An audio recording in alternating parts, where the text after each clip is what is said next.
terminando hoje, com a graça dele, a exposição nessa série de mensagens intitulada Eu Sou, no Evangelho de João, no capítulo 15 hoje.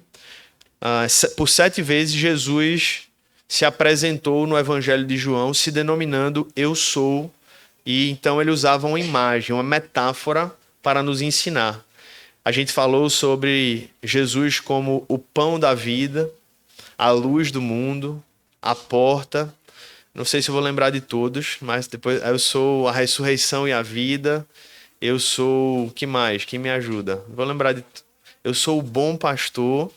E hoje a gente conclui com eu sou a videira verdadeira. E a gente vai ler a partir do versículo 1 do capítulo 15 do Evangelho de João. Evangelho esse que foi escrito por um discípulo que foi reconhecido como aquele discípulo com quem Jesus mais teve proximidade, aquele a quem Jesus mais amou, no sentido de mais proximidade que ele desenvolveu nessa caminhada. Então, é um evangelho especial, é um evangelho que fala muito ao nosso coração, e eu espero que mais uma vez essa passagem possa falar ao seu coração também. Antes da gente ler, deixa eu só lembrar isso. Essa passagem, ela se encontra naqueles discursos finais do Senhor Jesus, há pouco antes dele ir à cruz. Jesus já tinha participado, celebrado a ceia, a primeira ceia ali com seus discípulos, já tinha compartilhado as dores dos seus últimos momentos antes da morte, e é nesse contexto que nós encontramos esse discurso. Ou seja, é uma fala, é um ensino de Jesus num contexto de tensão, de tristeza.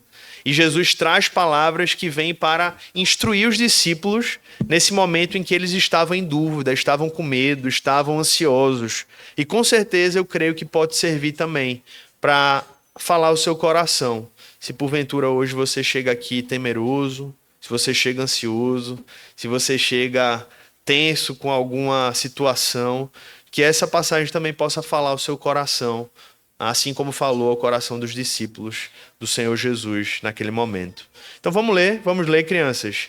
A gente tá sem a versão hoje, o computador conseguiu resolver? Não, né? A gente tá com a... Então eu vou pedir, pode deixar sem nada para... E quem tiver com a Bíblia na NAA, para não ficar confuso, você lê. Se você tiver sem a NAA, vê com o irmão aí que tá ao lado, ou abre no celular tem várias opções de versões, tá? Então, só para a gente não ficar perdido aqui nas versões. E se você tivesse também sem nada, você escuta, não tem problema, tá bom? A gente vai ler alguns versículos iniciais aqui. Eu sou a videira verdadeira e o meu pai é o lavrador. Todo ramo que estando em mim não der fruto, ele o corta. E todo o que dá fruto, ele limpa, para que produza mais fruto ainda. Amém. Daqui a pouco a gente continua. Vamos orar. Senhor Deus e Pai, estamos mais uma vez aqui com o teu povo, Senhor, reunido no banquete da graça, Pai, no banquete da igreja do Senhor, se reunindo para ouvir do Senhor, para louvar o Senhor e nesse momento para sermos alimentados pelo Senhor, para que a tua palavra alimente a nossa alma, Senhor, e que assim seja. Que nesse dia, Senhor, domingo, dia do Senhor, mais uma vez, pela tua graça, as nossas vidas sejam fortalecidas em Ti e que a exposição, a pregação da Tua palavra, Senhor, possa alcançar nossas mentes e corações. Que aqueles que chegaram aqui cansados sejam fortalecidos pelo Senhor, que aqueles que chegaram aqui com medo sejam encorajados pelo Senhor, que aqueles que chegaram aqui, Senhor, ansiosos, sejam e encontrem descanso na Tua presença, Pai, nessa manhã. Que tudo aquilo que nós, enquanto pessoas, precisarmos, que o Senhor ministre aos nossos corações, mediante, Pai, o alimento que vem da Tua palavra, é a nossa oração, Pai. Em nome de Jesus, amém e amém. Meus irmãos, quem aqui já teve a oportunidade de ir para uma vinícola? Levanta a mão, uma vinícola. Vocês sabem, crianças, o que é uma vinícola? Sabem? Sabe, Samuel, o que é uma vinícola? Onde faz uva e não apenas uva, produz o que também? Vinho. Muito bem. E se você já teve a oportunidade de ir numa vinícola ou pelo menos ter visto uma imagem, você percebeu que é um local, como Samuel disse, que tem muitas uvas, né? Muitas plantações de uva. E, na verdade, essa plantação de uva, né? Assim, em grande escala, é chamada de vinha ou vinhedo. E justamente onde existem vinhas e vinhedos, onde se produz vinho, é que a gente chama de vinícola. Né? Para as crianças que estão conhecendo aqui, videira é a árvore, ou melhor, é a planta, porque a videira não é uma árvore, porque não tem tronco, né? É uma planta trepadeira que ela tem que estar em algum lugar para que a uva possa nascer. Né? E ela gera justamente o fruto, como Samuel disse, da uva. Né? A videira gera o fruto que é a uva. E é exatamente essa imagem, né? Esse ambiente que Jesus evoca aqui para trazer essa lição. Então traz à sua mente aí a imagem de uma videira. Depois, se tiver aí, bota no Google depois, se tiver uma imagem, vocês me ajudam a botar uma imagem aí de um vinhedo, de uma vinícola. Se tiver, depois os irmãos me ajudam, porque tem criança hoje aqui que ajuda, porque elas são mais visuais, né? Mas se não achar, não tem problema também não, é só se tiver uma imagem fácil. Mas a videira, ela é uma planta, né, que possui ramos longos e flexíveis, que justamente por não ter um tronco, né, por justamente não ser uma árvore, usualmente falando, ela precisa de estruturas aonde ela possa vamos dizer assim, se estruturar, né, onde ela possa se entrelaçar. E essa estrutura normalmente é conhecida como o quê? Quem sabe o nome? Hã? Quem sabe o nome normalmente dado a essas estruturas? São as treliças. É um dos nomes, né, que se dá. Você coloca e estabelece ali treliças, estruturas de ferro, de madeira, onde justamente aquela planta ela vai se a pegar e ela vai crescer com base naquela estrutura. A treliça ela permite justamente que a videira ela cresça verticalmente, ela receba mais luz e assim ela possa se desenvolver melhor. Se não fossem as treliças, as videiras elas cresceriam pelo chão, estando mais sujeitas a todo tipo de doenças, todo tipo de pragas e, consequentemente, impedindo o quê? O crescimento de quê? Das uvas. Né? Então, as treliças são instrumentos que ajudam as videiras a se desenvolverem. Né? E uma das aplicações que eu queria fazer aqui, ela é uma aplicação preliminar. Eu vou entrar no texto aqui, mas é uma aplicação importante, irmãos, porque desde a época do Império Romano, essa prática de se usar treliças já era comum. Ou seja, uma prática milenar. Eles já conheciam essa prática de se utilizar de estruturas para que a videira florescesse. E existe algo muito pontual, interessante para a gente perceber antes de mergulhar no texto, é que a igreja que é ilustrada na videira e nos ramos que vem da videira que é Cristo, é um organismo vivo, concorda comigo? Existe uma vida ali, existe um organismo ali atuando, porque recebe a própria vida que vem de Cristo. E nós somos, como vamos ler à frente, os ramos. Nessa ilustração, crianças, aqui, Jesus é a videira e nós somos os ramos que vêm dessa videira. Mas o interessante, quando a gente entende essa função da treliça, é perceber também que do mesmo modo que existe Jesus enquanto videira, existe o povo de Deus enquanto ramos, nós também nos utilizamos de treliças para que a igreja exista. Então esse é um ponto que eu queria trazer preliminarmente, muito inicial aqui na nossa mensagem, que é nós entendermos que certas estruturas, elas fazem bem à igreja, elas cumprem um propósito. Então, quando você pergunta por que existem lideranças na igreja? Para que a igreja possa crescer com segurança e possa crescer com saúde. Por que a igreja se utiliza de um espaço? Porque você poderia dizer, a igreja são pessoas, é verdade. Isso é o fim da igreja, somos nós. Nós poderíamos ser igreja nos reunindo na praia de Boa Viagem. Vocês concordam comigo? Todo mundo concorda? É verdade isso. Mas vocês concordam que tem uma estrutura onde a gente tem um local, que a gente tem um lugar para ler, um ar-condicionado, que facilita a nossa vida enquanto igreja, pelo menos para as nossas reuniões? Concordam com isso? Então, basicamente, o que eu quero trazer com isso, irmãos, é uma consciência de maturidade, porque tem pessoas que às vezes acham que a igreja é tipo uma comunidade alternativa, né? Assim que a coisa vai, que ela acontece, que, né? Porque o Espírito Santo age, e de fato age, ele é o comandante, ele é o Senhor, ele quem guia a igreja à luz de Cristo, que é o cabeça. Mas quando nós vemos essa ilustração, nós vemos que apesar da videira, da treliça não ser o fim, e ela não pode ser o fim, senão a gente perde o sentido do que é essa igreja, e aí é um problema. Ou seja, as estruturas, né, as pessoas que estão envolvidas na liderança de uma igreja, elas não são o fim de uma igreja. O fim da igreja é Cristo sendo glorificado por meio do seu povo. Mas as estruturas, sejam físicas, sejam organizacionais, elas têm um propósito de fazer com que essa videira cresça com saúde e para a glória de Deus. Amém? Acho que é uma aplicação importante aqui, porque essa imagem nos mostra isso claramente. Mas vamos para o texto agora, uma vez que a gente tirou uma lição dessa própria imagem do que é uma vinha, né? Porque lembre-se, a gente não está falando apenas de uma videira, a gente está falando de uma vinha. Porque o versículo 1 diz: eu sou a videira verdadeira e meu pai é o lavrador. Ou seja, é como se Jesus estivesse querendo que a gente enxergasse um local onde tem várias videiras, mas apenas uma é a videira verdadeira. Significando que existem o quê?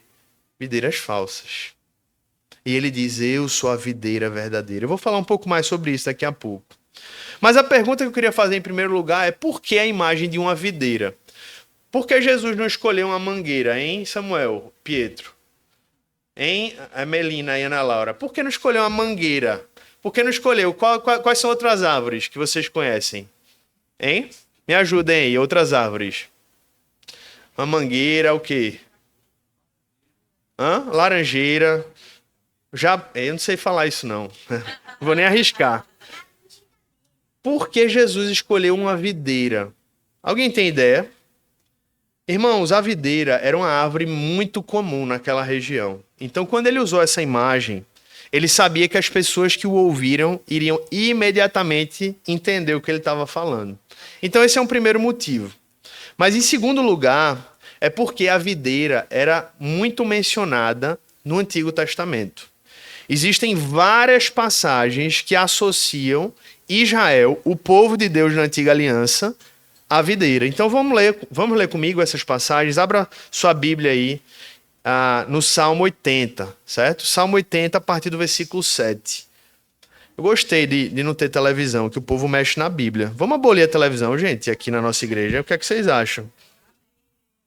Porque aí vocês aprendem a mexer na Bíblia, as crianças aprendem a mexer na Bíblia. Tem gente que vem para a igreja e não sabe nem abrir a Bíblia. Não é um problema isso.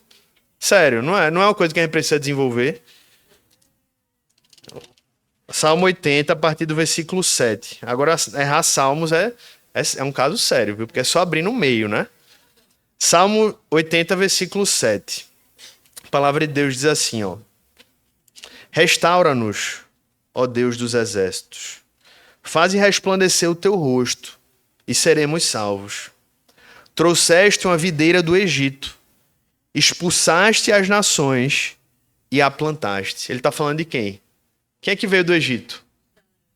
O povo de Israel. Literalmente, ele expulsou as nações que estavam na terra prometida e plantou Israel ali.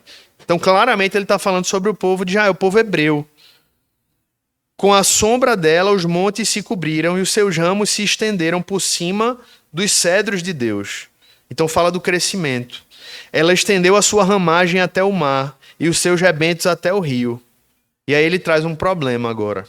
Por que derrubaste as cercas que havia em volta dela, deixando que todos os que passam pelo caminho arranquem as suas uvas? O javali da selva a devasta, e os animais do campo se alimentam dela. Ó Deus dos exércitos, volta-te, nós te rogamos, olha do céu, vê e visita esta vinha.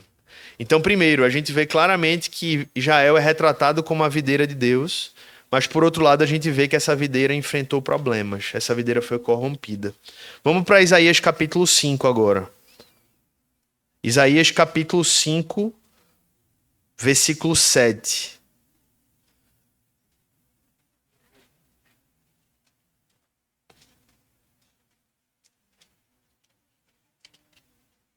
A palavra de Deus diz: porque a vinha do Senhor dos exércitos é a casa de Israel, e os homens de Judá são a planta preferida do Senhor. Este esperava retidão, mas eis aí opressão. Esperava justiça, mas eis aí clamor por causa da injustiça. Então essa vinha foi corrompida. Jeremias agora, capítulo 2, versículos 21 a 27, para a gente terminar essas leituras aqui. Jeremias capítulo 2, versículos 21 e 22. Olha o que Jesus fala, olha o que Deus fala, melhor dizendo, sobre o povo de Israel.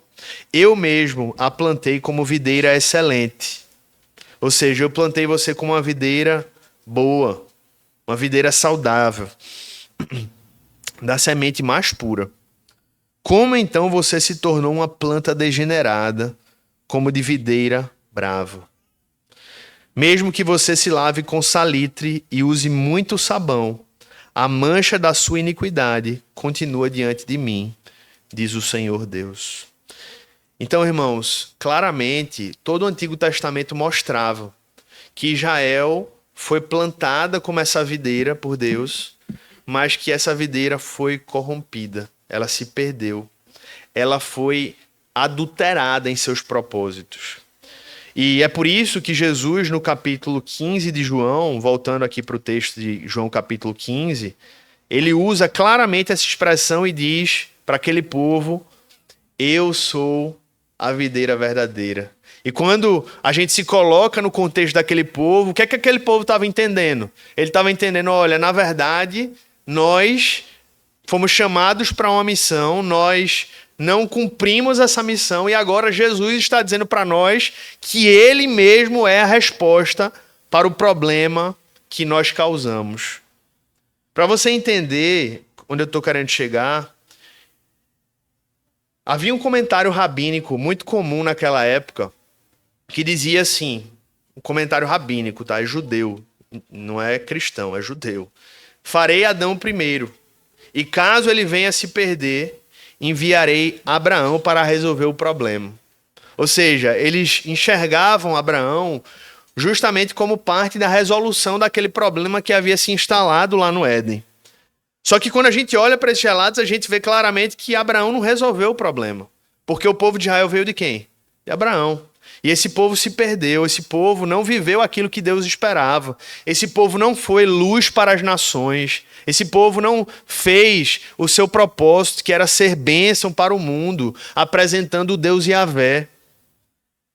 E é por isso, meus irmãos, que Jesus olha para eles e diz: eu sou a videira verdadeira. E a pergunta que surge, portanto, para nós é: por que Deus escolheu Israel? Se Deus sabia que Israel falharia. Você já parou para pensar nisso? E, meus irmãos, a resposta, ela pode ser mais simples do que parece. Porque, na verdade, Deus, ele estava querendo mostrar para nós que nem um gigante da fé como Abraão, nem um povo que dele descendeu, era capaz, por si só, de resolver o problema do pecado. Deus levantou homens, Deus levantou um povo. E um povo que tinha tudo para fazer a vontade de Deus. Um povo que recebeu uma terra maravilhosa para morar. Um povo que recebeu uma lei produzida pelo próprio Deus. Afinal de contas, o que é o livro de Levítico? Senão um sistema legislativo idealizado e elaborado pelo próprio Deus. Ou seja, eles viviam num lugar perfeito. Eles tinham as leis perfeitas. Eles tinham tudo o que eles precisavam, mas ainda assim eles não conseguiram fazer a vontade de Deus pelas suas próprias forças. E é por isso, irmãos, que Jesus enviou o povo de Israel, para que eu e você entendamos hoje que não existe um outro caminho, que não existe um outro modo, não existe outro jeito de nós fazermos a vontade de Deus, sermos reconciliados com Deus, aprendermos a ter uma vida que agrada a Deus, se não for por meio da videira verdadeira. Ele é o que alimenta a nossa alma, ele é o que nos mantém vivos quanto ramos. E é por isso que a igreja é retratada aqui como um povo que só tem vida e que só permanece vivo na medida em que ele está ligado à videira verdadeira. Nesse sentido, meus irmãos, a igreja não vem para exatamente substituir Israel, mas vem para reformá-lo. A igreja é o novo Israel purificado pelo sangue do Cordeiro. Por isso, o critério para ser igreja não é ter nascido judeu, mas é ter sido coberto pelo sangue de Jesus, mediante a fé no Cordeiro de Deus. E quando Jesus escolhe, por exemplo, 12 apóstolos para fundar a igreja, que é exatamente o número das 12 tribos que faziam parte do povo de Israel, ele estava querendo justamente associar essa correlação entre Israel e igreja. Porque os apóstolos, sendo 12, representavam ali a transformação de uma nova era, onde agora a igreja era um Israel restaurado. Um povo que agora só se manteria vivo se permanecesse ligado à videira, que se chama Jesus. E é por isso que nos versículos 2 a 4, voltando aqui para o texto, ele é tão enfático, irmãos. Ele vai tão direto ao ponto. Ele diz assim: todo ramo que estando em mim não der fruto, ele o corta.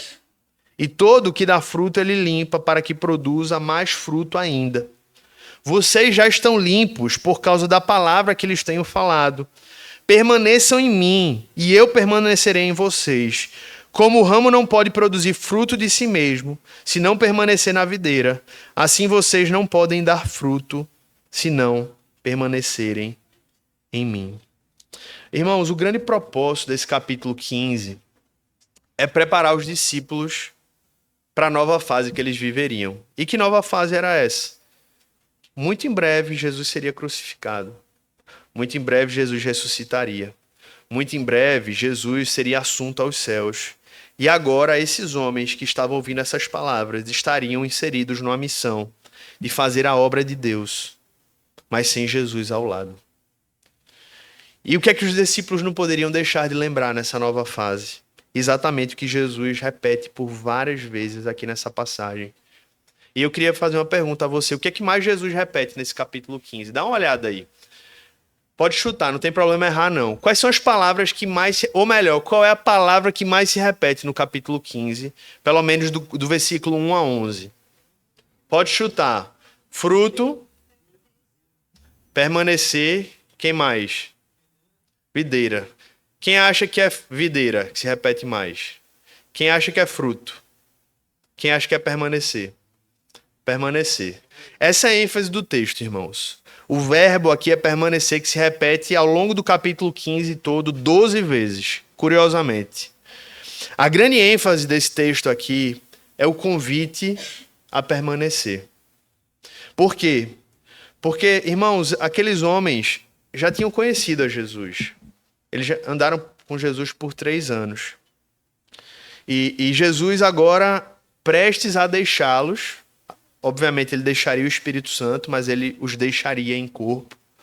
Ele queria trazer uma mensagem para aqueles homens e disse: olha, se tem algo que eu preciso que vocês entendam, é que vocês precisam aprender a permanecer em mim.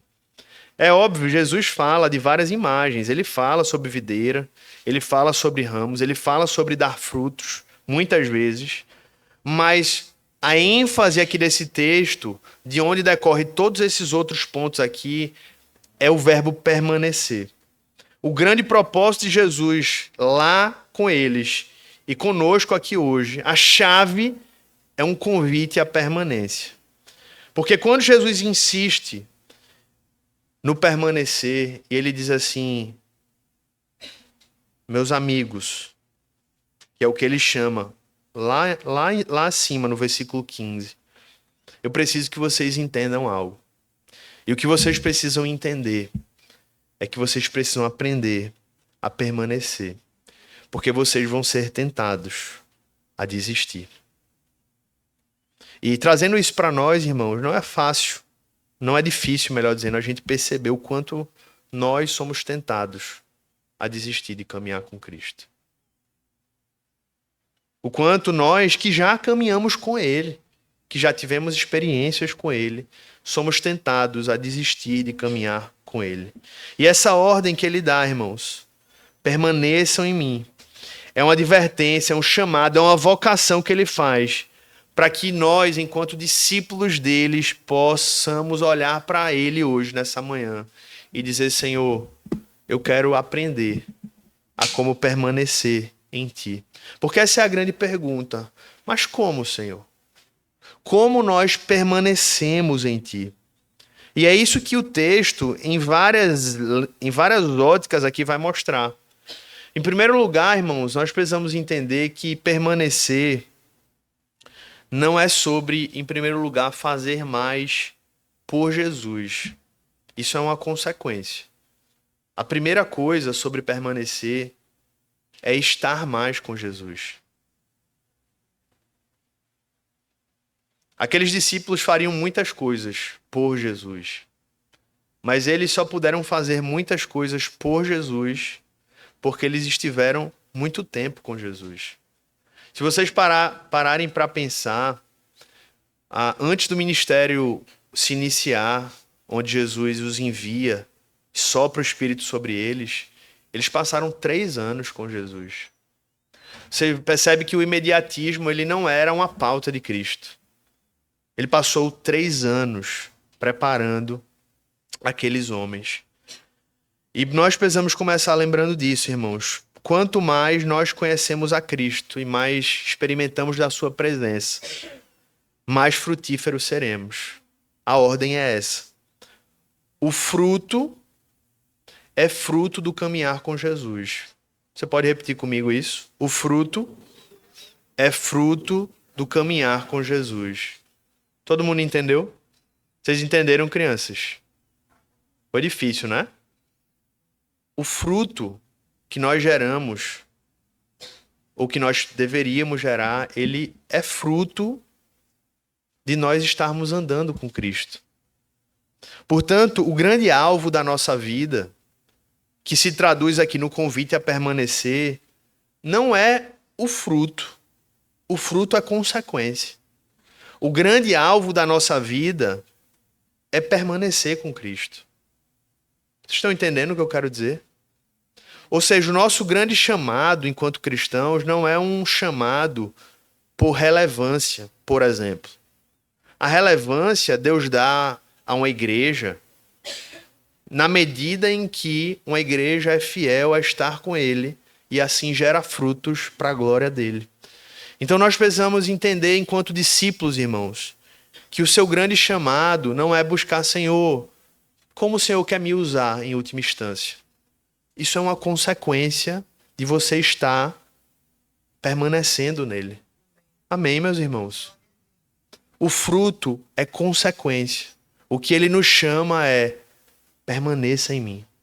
Nos dias bons, não esqueça de mim não, fui eu que lhe dei. Nos dias maus, não me abandone, eu continuo ao seu lado. Eu permaneço em você e assim você pode permanecer em mim. Amém, meus irmãos? E a pergunta, mais uma vez, que surge é: como permanecer em Deus? Como permanecer com Cristo em meio a tantos desafios que a vida nos traz? O versículo 2, ele traz o primeiro meio de permanência. E é um meio difícil. Presta atenção, vamos ler de novo o versículo 2. Todo ramo que estando em mim não der fruto, ele o corta, e todo que dá fruto ele limpa para que produza ainda mais fruto. Em outras versões, quem sabe o que é que ele diz em vez de limpar em outras versões? Ele o quê? Ele poda. É diferente. O que ele corta é o que não dá fruto. Mas o que dá fruto, ele poda. Parece a mesma coisa, né? Mas são coisas diferentes. Mas é o mesmo ato, mas são coisas diferentes. Deixa eu dar um exemplo aqui. Tem muito pai aqui. Um exemplo que eu sempre escuto quando me perguntam sobre correção física, né? Eu creio na correção física à luz da Bíblia para crianças. Basta ler o livro de Provérbios. Mas é muito diferente a bater numa criança e corrigir uma criança. São coisas diferentes. Bater é agressão física. Pecado é crime. Correção física é outra coisa. É mais ou menos a mesma coisa aqui. Cortar para eliminar aquele ramo e podar aquele ramo. O espírito é diferente, o propósito é diferente. Então, meus irmãos, quando nós olhamos para isso, nós entendemos que a poda, ela é dolorosa, assim como é o cortar o ramo. O ramo sofre das duas maneiras. Concordam comigo? Mas existem propósitos diferentes. E é impossível dissociar a poda da dor. Sempre vai haver dor quando existe poda. E a pergunta é por que fazê-la? Porque a poda é indispensável para que o ramo possa crescer mais e dar mais frutos. E aplicando isso a mim e a sua vida, meus irmãos, uma lição que se aplica diretamente ao coração daqueles que sofrem é que Deus pode estar usando o sofrimento para podar a sua vida, para que você cresça e para que você dê mais frutos. Esse é um dos exemplos do porquê do sofrimento na vida do cristão. Alguns dos nossos sofrimentos podem ser poda, se nós estivermos na vontade de Deus, se nós estivermos vivendo o que Deus espera de nós. E muitas vezes você se perguntar, mas por que, Senhor? Por que eu? Por que está acontecendo comigo? E uma das respostas é essa. E todo que dá fruto, ele limpa para que produza ainda mais fruto. Meus irmãos, quando somos podados, nós perguntamos, será que Deus não se importa comigo? Por quê? Porque você está sentindo dor. E você diz, será que Deus não está enxergando? E talvez diga, para, Senhor, por favor. Mas Deus está fazendo isso por amor. E aqui Jesus nos mostra, irmãos, que é o próprio Pai que poda, porque Ele é o agricultor. E nós precisamos entender, irmãos, que eu posso, portanto, sofrer, mesmo sem ter feito nada de errado, porque Deus está usando aquilo para me fazer frutificar mais. O pastor Hernandes Dias Lopes certa vez disse, na disciplina, o que precisa ser retirado é o pecado. Na poda, o que precisa ser retirado é o eu. E a disciplina termina quando nós nos arrependemos dos nossos pecados. Mas a poda, ela só terminará quando Deus concluir em nós a sua obra, até o dia da nossa glorificação. Isso significa que a vida toda com Cristo é uma experiência de poda, irmãos. O tempo todo Deus está nos podando. E é por isso que nunca vai ser sempre fácil.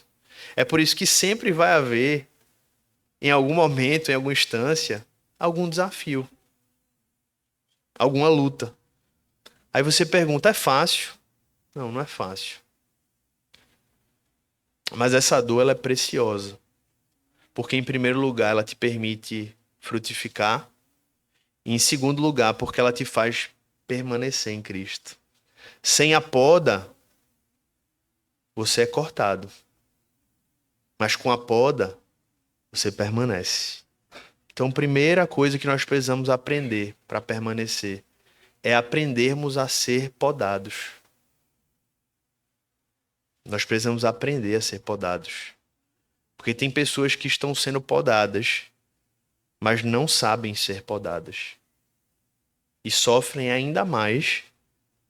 Sofrem pela poda e sofrem porque não entendem a poda. Vocês estão entendendo o que eu quero dizer? Então basta o sofrimento da poda, irmãos. Basta o sofrimento da poda, que já é difícil. Mas que você abandone o sofrimento que vem com o sofrimento da poda. Amém? Esse é o primeiro ponto. Ela é dolorosa, mas ela nos faz bem, porque nos mantém em Cristo. Esse é o primeiro ponto, para que a gente permaneça nele. Segundo lugar, irmãos, versículo 3. Vocês já estão limpos por causa da palavra que lhes tenho falado. E se está limpo é porque foi podado. É o sinônimo aqui. Ele limpa, ele poda. Ou seja, vocês já estão podados por causa da palavra que lhes tenho falado. E esse é o segundo meio, irmãos, para a gente aprender a permanecer em Cristo. É pela palavra de Deus. Se você quer aprender a permanecer em Cristo, você precisa aprender a receber essa palavra na sua vida, mas não é apenas num culto de domingo. Você precisa aprender a discernir essa palavra e ouvir essa palavra todo dia na sua vida. Você precisa se alimentar dessa palavra. Meus irmãos, não tem mistério. Você escuta isso constantemente, eu sei. Mas é porque, provavelmente, você ainda não faz aquilo que você precisa. Nós não fazemos o que ainda precisamos em relação à palavra de Deus. Você diz assim, pastor, mas todo domingo quase eu escuto, tem que ler a palavra de Deus. E a pergunta é, e você já está fazendo como você deveria? Porque talvez seja por isso que o Senhor continua falando conosco. Não há mistério, irmãos. Um dos meios para permanecer é sendo limpo, sendo podado por essa palavra. Leia a Bíblia a cada dia e certamente você vai ter mais força e vai ser mais fincado em Cristo. Uma das minhas grandes missões, meus irmãos, enquanto pastor, é muito simples. Ela é grande, mas é simples. É fazê-lo entender que você precisa se alimentar espiritualmente da palavra todos os dias. Se você não entender isso, se você ainda não internalizou isso, você ainda não entendeu algo fundamental da vida com Cristo. Porque assim como nós nos alimentamos todos os dias, café da manhã, almoço, jantar, nós precisamos, nossa alma precisa desse alimento. Então, de uma maneira muito prática, irmãos, a pergunta é, eu tenho me alimentado desse livro? Porque eu sei, pelas estatísticas, não é revelação não aqui, é pelas estatísticas, que tem várias pessoas que não leem a Bíblia. Então, eu vou dizer para você, você vai passar mais uma semana, e a semana vai ser a mesma, e você vai lidar com as mesmas lutas, enquanto você não decidir levar a sério, se alimentar da palavra de Deus. Se você não mudar o seu hábito e tornar a leitura da Bíblia um hábito na sua vida, você vai chegar aqui, provavelmente no domingo que vem, trazendo as mesmas lutas, os mesmos motivos e com as mesmas frustrações. Então, irmãos, sendo muito prático aqui, para que a gente possa permanecer em Cristo, a gente precisa se alimentar da palavra de Deus. E dizendo de outra maneira, a melhor forma e a melhor estratégia de Satanás para tentar fazer a gente ser cortado é fazer a gente se distanciar da palavra de Deus. Deixar de ser alimentado por esse livro. Ah, pastor, mas eu não tenho tempo. Você sabe que é mentira. Você sabe que é mentira. Porque todo mundo tem tempo para fazer o que quer. Todo mundo acha tempo. Organiza tempo. Então não creia nessa mentira.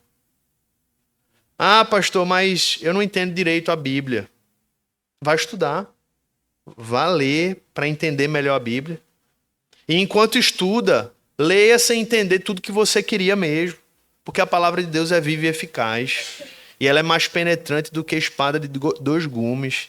E ela penetra até o fim. Ela penetra e julga os pensamentos e as intenções do coração. Então, irmãos, às vezes pode parecer que a gente leu a Bíblia naquele dia e disse, ixi, eu acho que Deus não falou comigo não. Mas ele alimentou a nossa alma. É igual quando a gente come aquele prato de almoço que a gente não gosta. Eita, esse almoço foi ruim. Mas o seu corpo foi alimentado com aquele alimento. Você está entendendo o que eu quero dizer?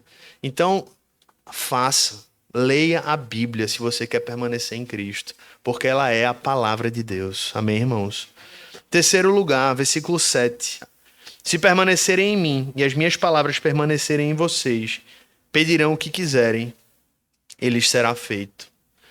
A ênfase desse versículo aí não é falar sobre oração mágica. Na verdade, falando muito rapidamente aí, para quem não entende, o que ele está querendo dizer é quem permanece em Cristo, de fato tem um relacionamento com Cristo, vai pedir as coisas que estão de acordo com a vontade de Cristo. E se estão de acordo com a vontade de Cristo, por que ele não faria? Amém, irmãos? Então, isso não é versículo para você declarar o que você quiser, declarar apenas a sua vontade, do seu jeito, do seu modo, e Deus vai fazer, não. Você tem que entender o que Jesus está falando aí. Ele está dizendo, olha, quem caminha comigo sabe quem eu sou, sabe o que me agrada, sabe o que me apraz, conhece o meu coração, conhece a minha vontade. E, portanto, vai pedir aquilo que me agrada. E isso tem tudo a ver com oração, irmãos. Pedirão o que quiserem, lhes será feito. Oramos, nós oramos a Deus, e esse é um outro modo de nós permanecermos em Cristo. Precisamos alimentar essa vida de oração com Deus, porque do mesmo modo que a palavra de Deus alimenta a nossa alma, a oração é a resposta da nossa alma para Deus, irmãos. Nós respondemos a Deus por meio da palavra. Nós respondemos a Deus segundo aquilo que Ele nos falou. Portanto, se você quer permanecer com Deus, permanecer em Cristo, ore. Ah, pastor, não tenho tempo. Já respondi, amém? Amém? Amém. Não vou falar de novo para não gastar o nosso tempo.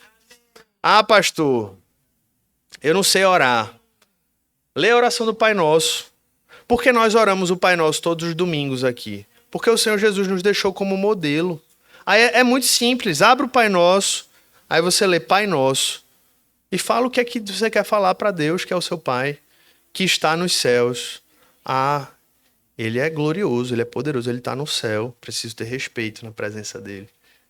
Pai nosso que está santificado seja o teu nome. O que é que significa? Dê honra a Deus, glorifique a Deus. Santificar o nome dEle é honrá-lo. Ou seja, a oração do Pai Nosso é um modelo, irmãos. Não sei orar, abre a oração do Pai Nosso e vai lendo trecho a trecho. E vai orando com aqueles trechos. Pronto, você aprendeu a orar. Amém? Amém. Irmãos, para permanecer, a gente tem que aprender a orar. Eu não estou falando nada novo, mas eu repito.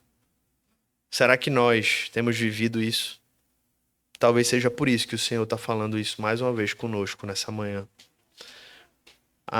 Uma rainha, Maria, conhecida como a Sanguinária, disse que temia mais as orações de John Knox do que um exército de 20 mil homens.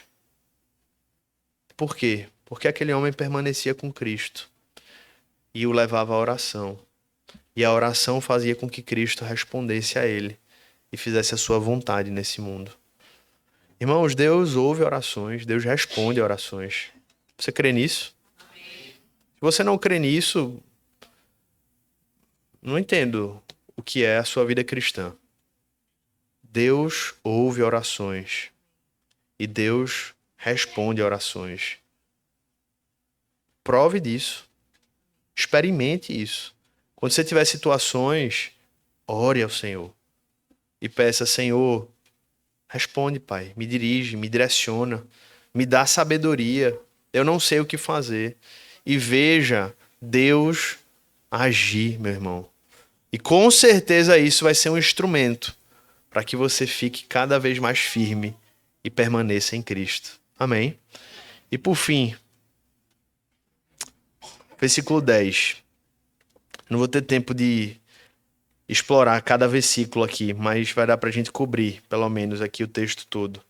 Versículo 10. Se vocês guardarem os meus mandamentos, permanecerão no meu amor, assim como também eu tenho guardado os mandamentos de meu Pai, e no seu amor permaneço. Meus irmãos, o significado aqui é que o último meio da gente permanecer, e um meio que é indispensável para que a gente permaneça em Cristo, é obedecendo a Ele, guardando os seus mandamentos. É óbvio que nós sabemos que existe um sentido em que ninguém é capaz de guardá-los plenamente. Nós somos falhos, em algum momento nós vamos errar, e você sabe disso. Nossas melhores obras são imperfeitas, nós sabemos disso. Mas isso não deve nos levar ao passo de acreditarmos que por conta disso a gente agora não faz nada. Pelo contrário, irmãos, nós devemos nos apegar à graça de Deus e dizer, Senhor, pela tua graça, eu quero e vou fazer o que eu puder pelo poder do Espírito Santo para fazer a tua vontade, para viver como te agrada. Existe um padrão que Deus espera de nós. E quem busca viver dessa forma, irmãos, quem leva a sério o que esse livro diz, em todos os sentidos, quem olha para a palavra de Deus e diz, Senhor, tem coisas que são loucura para o mundo, mas eu vou escolher fazer a tua vontade. Esse é o meio que você está fazendo, é o trilha que você está pavimentando para permanecer em Cristo. E, irmãos, eu vou dizer para vocês que o mundo que a gente está vivendo, ele cada vez mais vai demandar isso. Cada tema que a gente entra hoje em dia vai ter alguma área, vai ter algum detalhe ali que o mundo vai olhar para a gente e vai dizer, você está doido. Isso é discurso de ódio. Você tá doido, isso é preconceito, você tá doido isso. Então, meus irmãos, a gente precisa tomar uma decisão. A decisão é, ou nós abraçamos esse livro integralmente e dizemos, Senhor, eu vou guardar os teus mandamentos, eu vou fazer a tua vontade. Ou você vai entrar por um caminho que é o caminho de ser cortado. Cada vez mais isso está ficando claro diante de nós. Cada vez mais o caminho está ficando estreito. Em qualquer tema que a gente for falar aqui, família, relacionamentos, sexualidade, a gente vai falando os temas e a gente percebe que em cada uma dessas áreas, criação de filhos, correção de filhos, cada um desses temas que a gente fala, a gente vai percebendo que o mundo está pavimentando um caminho e a gente está pavimentando outro. E o desafio é, não deixe para escolher durante o caminho. Tome a decisão na largada e diga, Senhor, não importa o que venha, a minha decisão já está aqui, ó. Amém, irmãos? Já está aqui.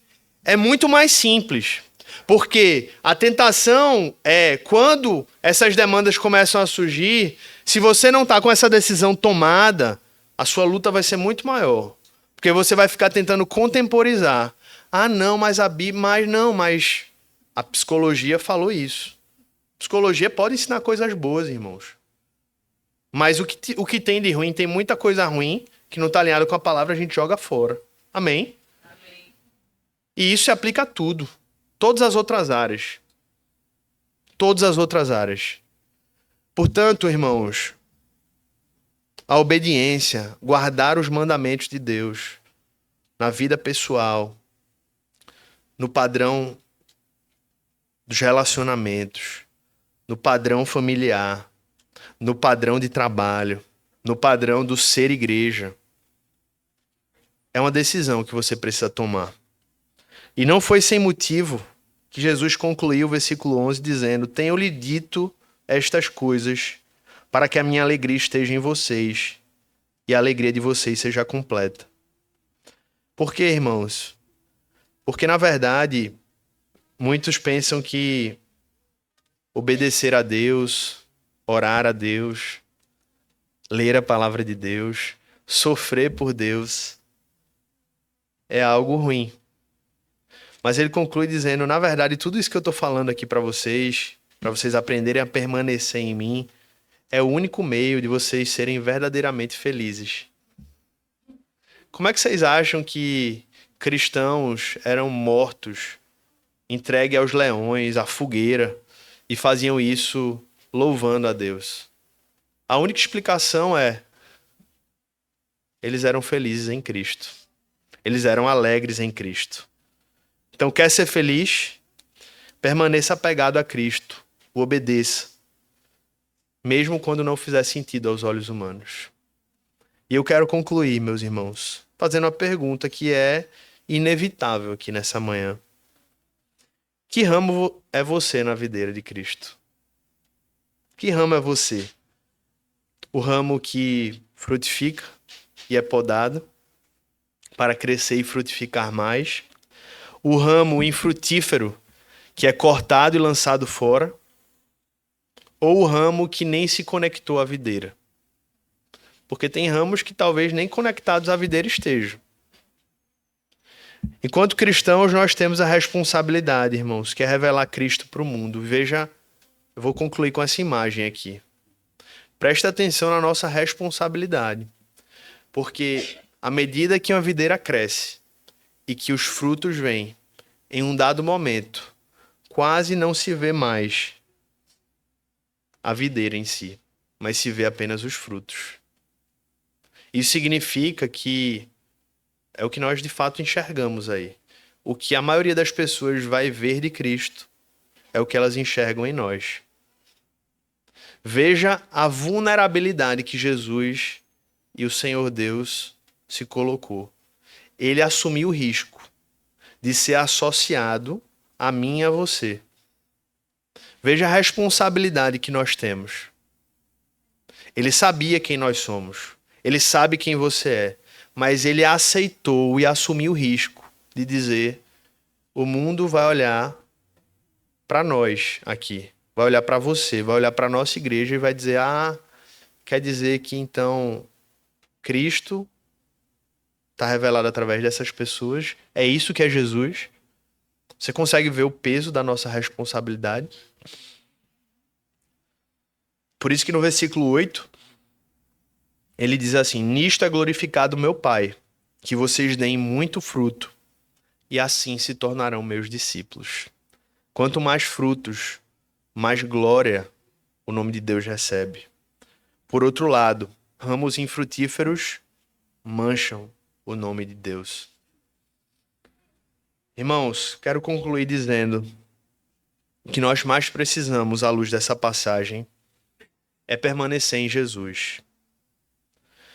Se você aprender a permanecer em Cristo pela poda, que muitas vezes é dolorida, pela palavra de Deus, pela oração e pela obediência, então, inevitavelmente, você vai frutificar. É a consequência. É a consequência.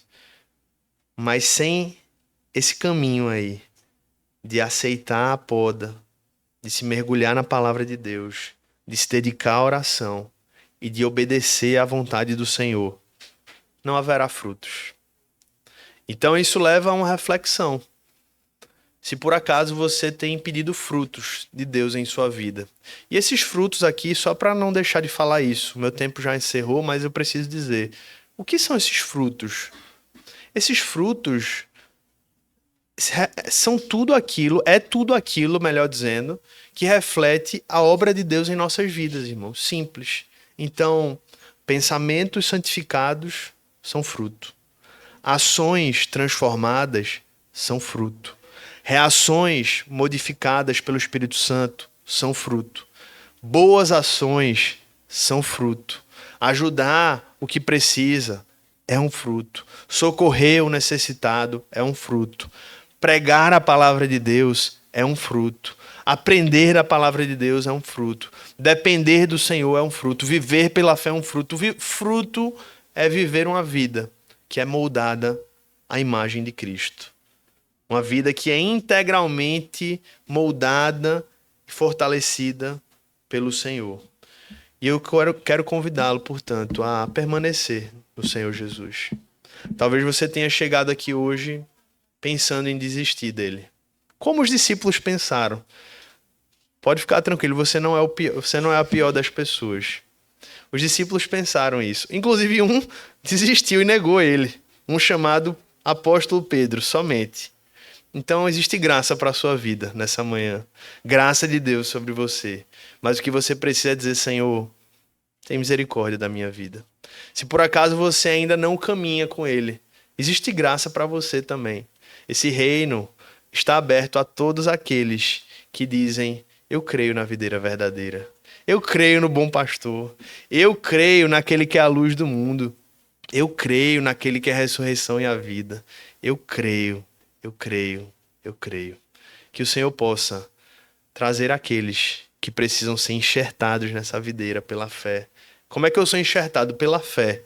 Não é o que eu faço em primeiro lugar. O que eu faço é fruto. A primeira coisa é: eu creio. E quando eu creio, Ele me enxerta. E quando Ele me enxerta, eu gero fruto. Amém, irmãos? Feche seus olhos, vamos orar. Senhor Deus e nosso Pai, nós estamos aqui nessa manhã e nós ouvimos a Tua palavra. E nessa vez o Senhor nos ensinou que o Senhor é a videira verdadeira. Israel foi um povo que teve muita coisa boa e teve muita coisa ruim no seu meio.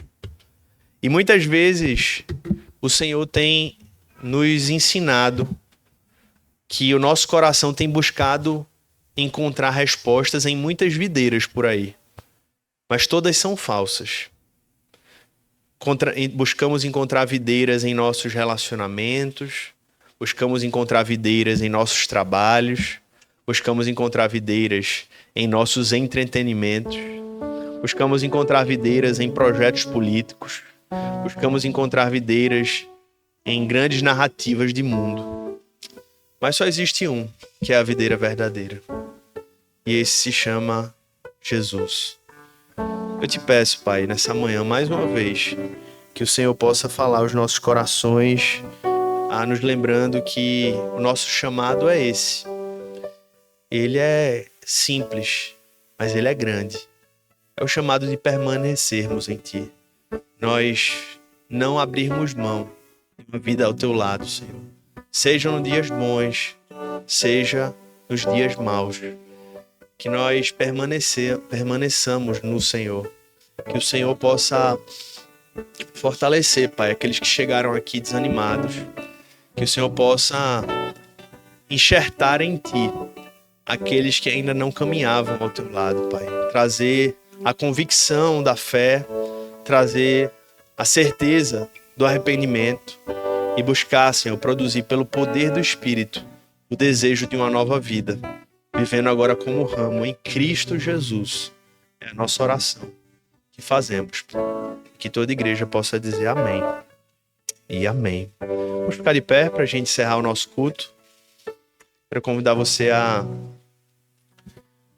levar essa mensagem no seu coração, mas não apenas dessa mensagem de hoje, dessa série de mensagens. Quando nós conhecemos a Cristo, irmãos, uma das ações é a gente levar Cristo. Eu lembro dos discípulos no início dos evangelhos, eles eram apresentados a Jesus, André, João, Pedro, o que é que eles faziam? Eu tenho que apresentar Jesus para meu irmão, eu tenho que apresentar para o meu amigo. E assim foi sendo formado o time apostólico. E eu queria, portanto, dizer isso aqui para a gente orar e encerrar o nosso culto. Nós ouvimos durante esses domingos facetas, revelações de quem é Cristo. Isso serviu para abençoar a sua vida, eu creio. Mas isso serve também para que você leve esse Cristo para tantas pessoas que precisam e que estão ao seu lado. Lembre aí agora, quem é que você vai encontrar amanhã, na segunda-feira? Deixa o Espírito Santo lembrar o seu coração que precisa conhecer esse eu sou. O Espírito Santo está falando ao seu coração. Que você possa responder a isso e dizer amém, Senhor. Eu vou falar desse eu sou. Do meu jeito. Vou comprar um livro, vou orar por ele, eu vou mandar a série de mensagens da minha igreja, eu vou convidar para o culto, eu vou chamar para o meu grupo de vida. Ou simplesmente vou dizer, Jesus é o caminho, é a verdade e a vida, meu amigo, minha amiga. Vá até ele. Amém?